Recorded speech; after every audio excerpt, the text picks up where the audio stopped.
Howdy, Ags. Welcome to Aggie Growth Hacks, the podcast sponsored by the McFerrin Center for Entrepreneurship at Texas A&M, where we help entrepreneurs improve their business, connect with other Ags, and support one another.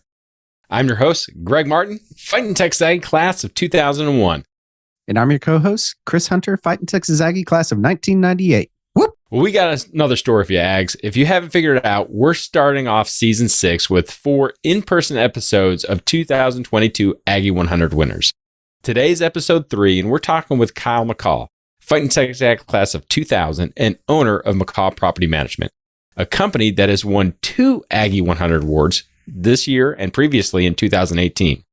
Kyle shares with us the secret to his success, as well as his thoughts on why his company is stronger this year as opposed to when it was in 2018. So pass it back and listen up to Kyle as he shares some really good bull. Well, welcome back, Ags, to another episode of Aggie Growth Hacks. We are so excited to have Kyle with us today. Thank you for joining us. Congratulations on your second Aggie 100 win. So excited to party with you and to celebrate you and your team. I really appreciate you making the drive down today. If I can come up with another excuse to come to Aggie Land, I'll take it. Well, we definitely appreciate you coming down. And I'm class of 01 as well. You took the victory lap to get into the best class year ever. Right. Yeah. But what do you miss about no longer being a student at A&M, Kyle? So I asked my wife this too the other day. I'm like, there's just too much. I mean, I felt like I did it right. I did everything. But I'm going to have to say game day weekends, like on a Friday, Saturday in the fall when all that hype was going on with the football games, in the late 90s, we were pretty good. I mean, we had some good games. And that whole excitement, the core march in, you're just camping out for tickets, whatever, like all of that game environment, I missed that a lot. But I'd have to be lying if I excluded that I worked in a sorority house in college. So I had the best gig you could imagine. So I'm like, why would I graduate college? Like, I work in a sorority house. That's the dream job. And so that's where I found my wife too. So yeah. That's awesome. That's definitely a unique. That's a good reason to be a student. Yeah, I know. And you asked me why I took my victory lap. That's right. Yeah. Most people just say football or, time. Time is a constant one too. Well, tell us a little bit about McCaw Property Management and how did you start it? How did it evolve? What's your entrepreneurial journey? My entrepreneurial journey really is I have a big passion for real estate and what it can do for people when it comes to wealth and income and retirement planning. And there's really a lack of knowledge out there in the industry. And so I was buying rental properties. Like that was my passion. I love what they can do for me personally, my family. Nobody was managing them very well. And I had some properties that were in professional management and they were raking me over the coals. I mean, they were not looking at my best interest. They were looking at their best interest. So I started managing them for other people. And I'm like, hey, I don't look at my clients as ATMs. Like, how can I most efficiently manage their property and be the best I can for them? Because I figure if I do them right and I help them be very successful in their real estate investing, then they'll go buy more houses, right? And so that's what's happened is they go buy more houses and they bring them to me and their friends bring houses to me. And that's been my entrepreneurial journey. It's just kind of been an organic thing. I owned rental properties. I managed them. I was really good at it. People knew that and they brought them over to me. What I love about getting into the industry and how you've approached it, I mean, even just kind of talking with you, you're big on education. You're big on saying, how can we have honest discussions of what this property can do for you and the best way to achieve your goals? Right. Like you said, not necessarily looking at it as an ATM. So do you focus on residential, multifamily, commercial? What is your passion? What's your love? Sure. So my passion has always been single family homes. And there's a lot of reasons why. I think that it's more accessible to the average person to buy a rental house instead of putting, your money into an apartment complex or what have you. But I love single family homes because, for one, my tenants don't move out every couple of years like an apartment complex. I want my tenants to be happy, treat them well. I want them in there a long time. So as far as that goes, like single family homes. Now we do everything else. We have apartment complexes. We have mobile home parks. We've got everything, but single family homes is our passion. That's what we're good at. People move into our home. They put their Christmas tree in the attic. Their kids playing football with the kid down the street. Their daughter's on the cheerleader team with the girl across the street. And those moms and dads, they aren't moving because they're grounded. They got the roots deep. And you don't see that in an apartment complex community. Love it. So let's dig into a little bit on the Aggie 100. Since you are now a 2-time winner, right? What does it take for a company to become an Aggie 100 winner? How did you kind of get there? It was a lot of work. Hard work. My goal when I graduated A&M wasn't to be this big company. And when I started my business, it wasn't to be an Aggie 100 business. It was to pay my bills because I needed medical insurance, mortgage. Kids, they eat, they're expensive, all those bills need to get paid. So it wasn't like I was out there like, hey, trying to grow a business. It was trying to get my bills paid. And then I got my bills paid. And I'm like, hey, let's structure this in a way that has a good foundation that we can structure this for growth. And then so I started hiring people, and you ask how to get to that 100 is like, you just don't let up on the throttle. But it can be I'm telling you right now, it can be very dangerous if you chase goals that are specific to, I want to grow X amount of dollars, or I want to grow X percent. That's very dangerous as a business owner. And I can tell you that the first time I won the Aggie 100, we did great. I mean, on paper, it was like, this is wonderful. But I focused too much on growing instead of growing smart sometimes. And so I think now I look at my business a little different and like, hey, where's the long-term growth here and what's my core competencies, and focusing on those. So I don't know if that answered your question. Kind of. So what kind of growth are we talking about? Are we talking like, doubling, tripling, quadrupling? Oh, sure. I don't know what it takes to get in the top 100. I think we're in the 40% growth annualized when we won it the first time. But you feel that this growth is a different healthier type of growth? It is healthier. It's much healthier. How so? I spent more time on making this a multi-generational business, something that my kids can step into. Earlier on, it was Kyle and a few people that worked with Kyle. Now it's Kyle can step away and let the business grow on its own. Like I go on vacations, come back, and it's bigger. So I think that's a difference now. That's how you define success. So what are you doing? Go on vacation. So and there's some stories into that. So my first few years, when I left corporate world and I went all in and I starved. I mean we didn't literally starve, but it was thin, and we didn't have vacation time. Like I worked 7 days a week, 24 hours a day. It was, if anybody might be a client, I had to talk to them because I needed the dollar bills. But then once you start creating that team, everything changes and you're able to step away. If you set that foundation right, that's the most important part in a company, in my opinion, because so many people get out there and they're like, hey, I'm going to trim limbs for a living. Well, that's great. But if you don't trim the limbs next week, who's going to do it? And how do you set up a process that you have somebody go out and trim those limbs when you have 3 more clients coming in the door? So I've focused a whole lot on how do I structure this company to where we have a foundation and a business structure that survives when employee number 1 leaves or employee number 3 leaves. So it's not just you, it's it's absolutely not me. If I said I did anything, I'd be lying to you as far as the nuts and bolts. Like I've moved into more of a planner type role, strategic type role, and not in the doer role. So I hired the best people I can find. I put them in the role that fits their personality and then let them run. And for the most part, that's worked out pretty well. I don't know how else to explain it. I've been blessed. I feel like I'm more of a steward of my business and not a business owner, if that makes sense. So I don't know how to put that. So part of that smart growth, the switch there from 2018 to 2022 growth, right, what were besides, it sounds like getting the right people in the right seat, right, for that, but is that the only thing that you did to make it smarter growth? Man, these questions are a lot harder than what I was anticipating. So is that the only thing? I really looked at my P&L more. I'm like, hey, where's my money coming from? And where's my money going?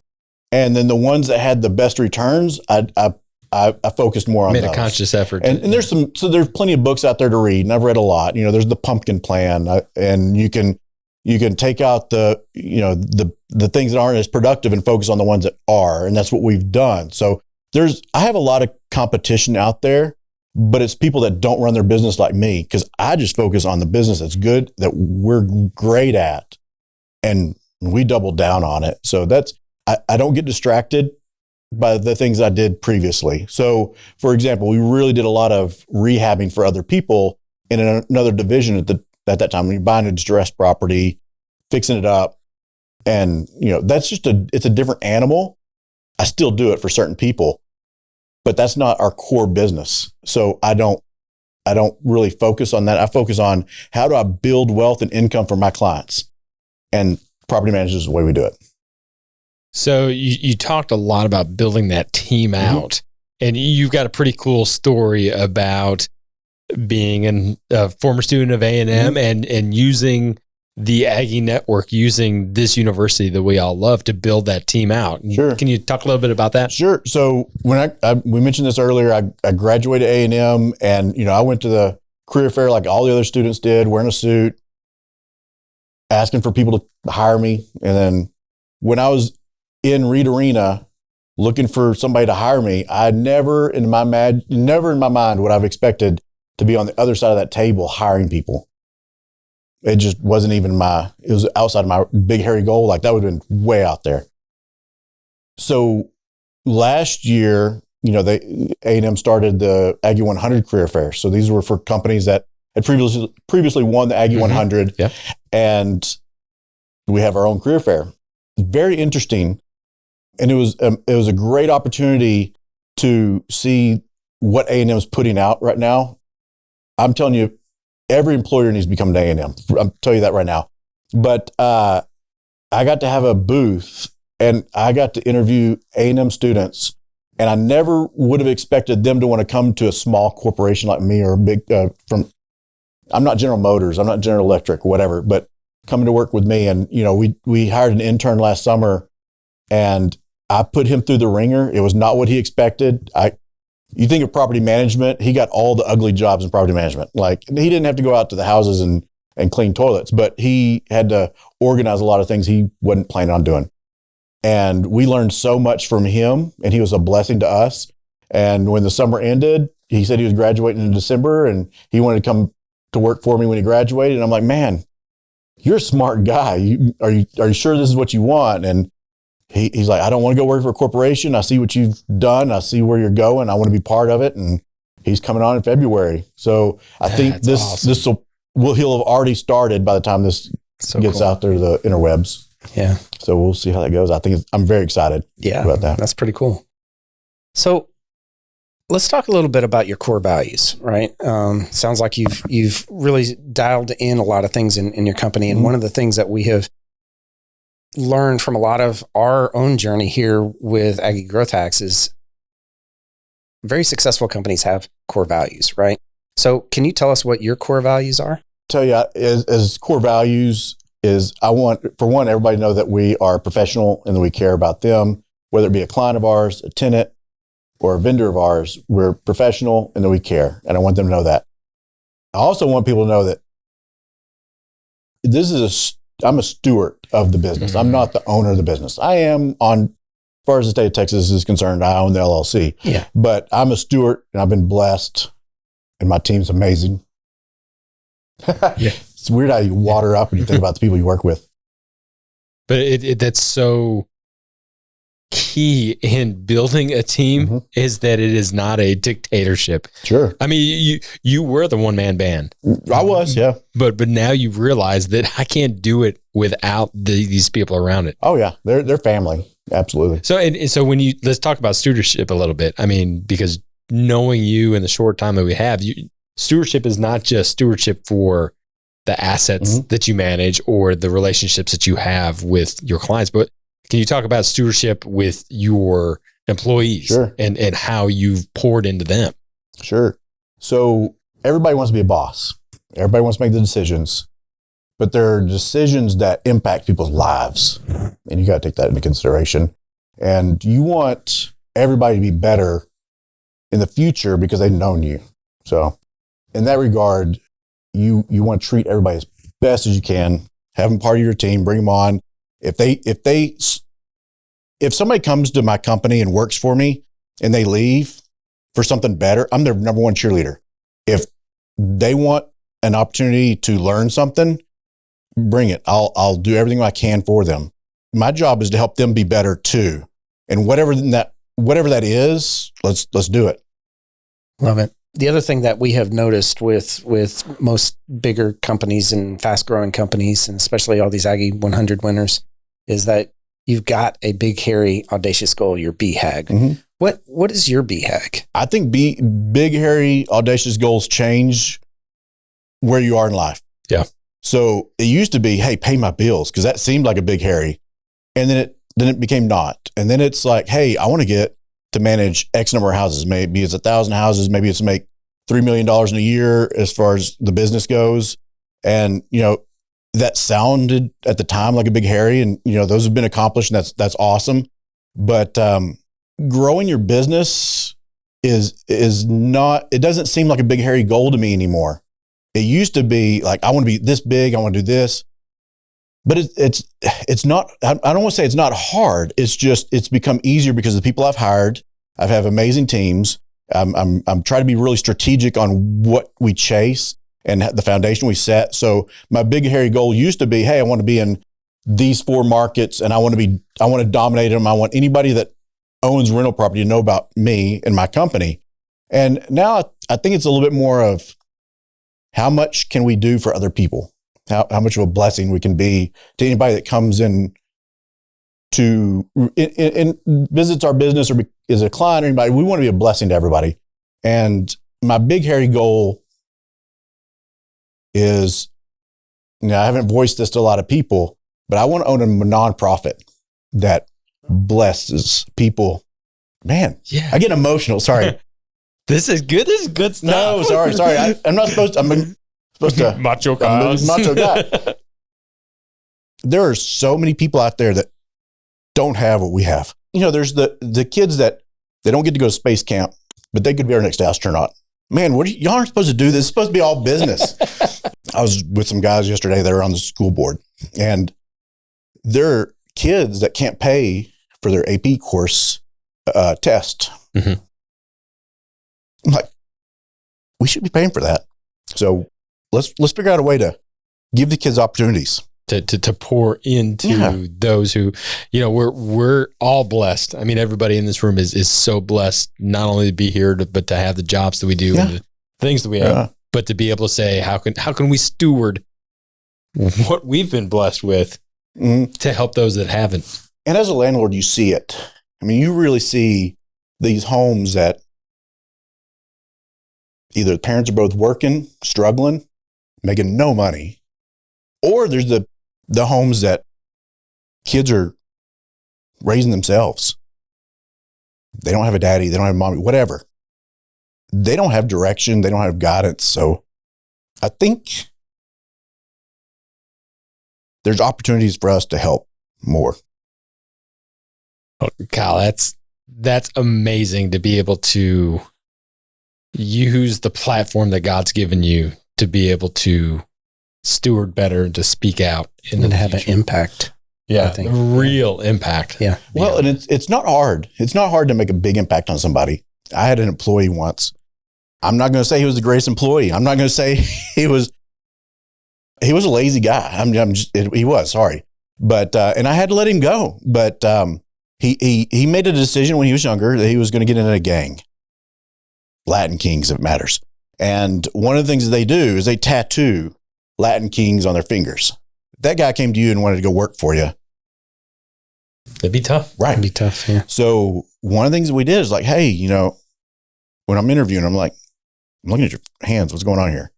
And he's like, man, I was stupid when I was young, and this isn't my life. But when I was 15, this is the guys that were my daddy or whatever. And so he was in the gang. He's like, I didn't do anything bad. Like, I'm a good kid. I know that. Or he wasn't a kid. He was probably in his 30s by then. Maybe, yeah, probably in his 30s. And so, kept him on for a few months to make sure that he was going to stick. And I'm like, hey, let's schedule you. If you really don't want those, let's get you scheduled. Let's get the tattoo removals. Let's do the laser removal. It was expensive. And so I paid him while he was getting them lasered. And, I had to let him go because he was lazy. But I do know that I changed his life just by doing something so simple. Because every once in a while, he'll text me on Facebook. It's like, hey, Mr. Kyle, thank you so much, or whatever. Like, little things make big impacts on people. So how do we find little things Yeah, today? just little things. Right. Okay, Kyle, lightning round. One rule, super simple. Each question, a minute or less. Okay, that's tough. I'm long-winded guy. Well, what is your favorite hack that you've learned? What can we learn from you? We kind of talked about this in the past, but it was a deal where you have to think about where is the information coming from before you take action. And so I think one of the things that's been a big impact for me is like, I got to pay attention to people that have done what I want to do or have been where I want to be. And the hack is think about where your information is coming from. Because I see so many people make big life decisions on things that are inaccurate. And so you really need to pay attention to where that comes from. So the hack is, listen to the people that are where you want to be. Like if I wanted to build a rocket to Mars, you know who I'm talking to, right? He won't listen to me, but I can tweet him now. Yeah. But you listen to the people that are walking the walk that you want to do. Because when I'm buying rental houses, when I first started, people thought I was crazy. But the people that thought I was crazy, the people that didn't own rental houses. The people that own rental houses are like, you're smart. I wish I did that early. I love that, Kyle. All right. So next question. All right. What is the favorite bit of advice that you've ever been given? You don't know the answer until you ask, or you ask people, and that's the thing is like, if you never get anything unless you ask for it. So there's so many people out there like, well, I could never buy a house. It's like, I'll tell you for one example, I went and bought a mobile home park, and it was being marketed as hey, you got to put 20% down on this, or no, it's 50% down. It was a big number, and you have to use this financing. This is the terms. Like, here you go. Wow. I know. So I went out and visited the mobile home park just on a whim. I'm like, the numbers don't work for me, but I want to know this mobile home park. So I went out there and I happened to run into the owner, and the owner's like, hey, do you want to owner finance this? I'm like, is that an option? Because I was told it wasn't. He's like, no, I'd actually prefer that because it helps me on my retirement planning. Yeah. And I'm like, yeah, where do I sign? So I bought a mobile home park just by asking and not just taking what was told to me, or, keep digging. Don't take the first answer. Kyle, what's your superpower? That's a tough one because you don't really look at yourself in that regard. So I asked one of the guys I work with, and he said, Kyle, your brain never stops. It's like always on. And it's always like, how do you improve this? Or how do I monetize this? Or how can I make this more efficient? So superpower would be, I don't stop. I know it's a good thing and a bad, because it's like I'm OCD on business, and that's not always fun and games for everybody around me. It is for me, but that's my superpower. That's awesome. Business OCD. Yeah, Right. it's OCD. Yeah. All right. So Kyle, tell us what gets you out of bed and excited about your business. Man, I don't go to work. I go to play. I love it. Real estate is such a passion of mine, and it's because I've been able to see how much of an impact it can make on people when it comes to long-term wealth and income creation. And it is fun. It's fun being able to see how watching somebody own a rental property affects the next generation, or affects them.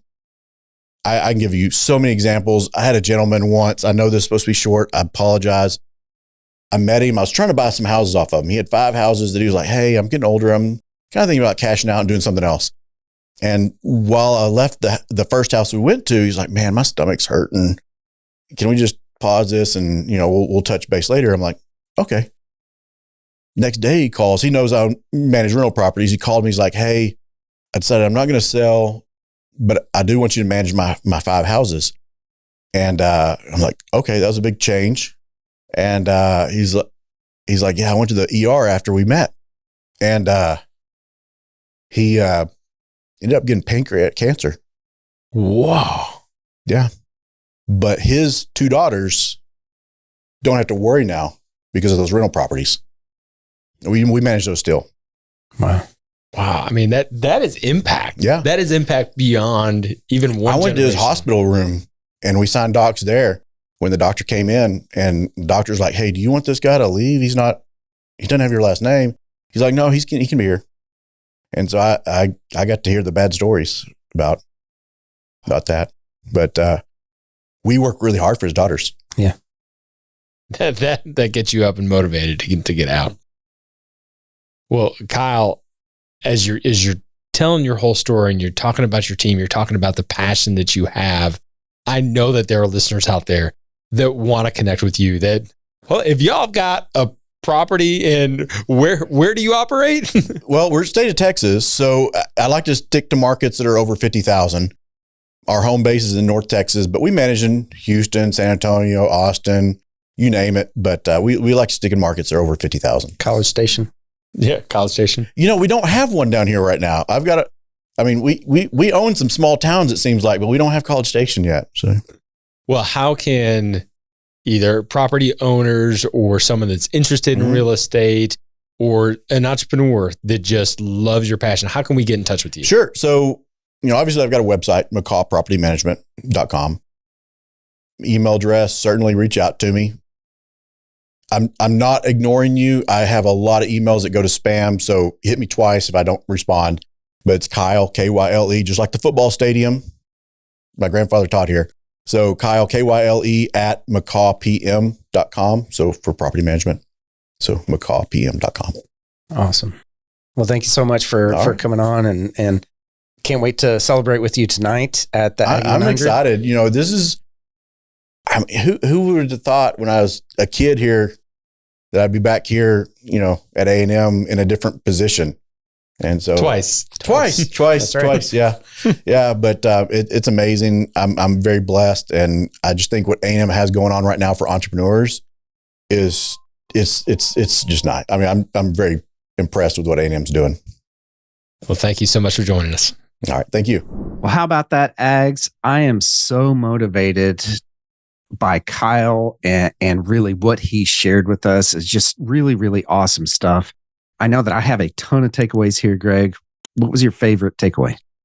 Well, the thing that really spoke to me, I love that this business started out as a side hustle or as a way for him to create some additional revenue through acquiring rental properties himself, but then saying, look, I have the servant's heart and I know what's best for property owners. And I want to have a company and a management company that has the owner's thoughts, dreams, hopes in forefront. And to be able to see how he grew that side hustle to the point that one, he was able to quit his day job. And he was really honest about how tough that is sometimes. But then two, to be able to be at a point to grow and hire people, to be at an Aggie job fair and have interns and to hire additional Aggies and be so willing to teach them the ropes, to be an open book of his systems and his processes about what it takes to succeed. That, I know a lot of entrepreneurs have started a side hustle and grew it into a business, but Kyle did it. And Kyle is a 2-time Aggie 100 winner at it. Yeah. So that was super motivational to me. What about you? Well, absolutely. And I agree with that. I really loved how, when he was talking about how he's helping people, to get into a home, that don't have that access and don't understand how to do that. Right. I thought that was pretty cool. But my biggest takeaway really is, when he talked about, to pay attention, right, to where your information is coming from. Okay. And really take do some due diligence there. But really, what the big part of that, what he talked about, was to pay attention to the people who've been there and done that, right? Pay attention to those people and get your information from those people, not from people who have never done what you're trying to accomplish. I think that is super, super important. And one thing that I have incorporated into my life in the past 5 years is really, really getting mentorship from people who have been there and done that, and where I want to be as not only an individual, but also as a business owner, and where I want my business to be, So I think that's super important to do. I mean, if you've ever read, Think and Grow Rich by Napoleon Hill, he talks about how you should really be doing that anyways, and have your group of people that are, who will make you better as a person. Okay. So anyways, that's my biggest takeaway. Yeah. I mean, remember back in season 5 when we were talking with Dr. Chris Taylor, and his bit of advice was invest in yourself, whether that's through learning or mentorship or whatever it is. 100% agree with you on that. Well, Alex, that's going to do it for this episode of Aggie Growth Hacks. We hope that you enjoyed it as much as we enjoyed getting to meet Kyle. If you're not connected with Kyle, make sure that you reach out to him on Facebook, LinkedIn, or just give him a call. I mean, check out his website. And if you've got some property that needs to be managed, I mean, hey, working with other ags is always amazing. When you're on the web, make sure that you check out AggieGrowthHacks.com, where you can hear this episode as well as check out some of our other great content. But also, if you could do us a huge favor, like and share this on whatever podcast app you're on right now, that will help us get this message and Aggie entrepreneurship out to more people. We would appreciate that so much. We want to give a huge shout out to our sponsor, the McFerrin Center for Entrepreneurship at Texas A&M University. Since 1999, the McFerrin Center for Entrepreneurship has served as the hub of entrepreneurship at Texas A&M. If you're an Aggie entrepreneur or even an entrepreneur, head on over to their website to find a program that's right for you. Just go to aggiegrowthhacks.com/McFerrin right now. Well, Ags, join us next time when we connect with another great Aggie entrepreneur and learn how they hack their growth. Till then, I'm Chris Hunter. And I'm Greg Martin.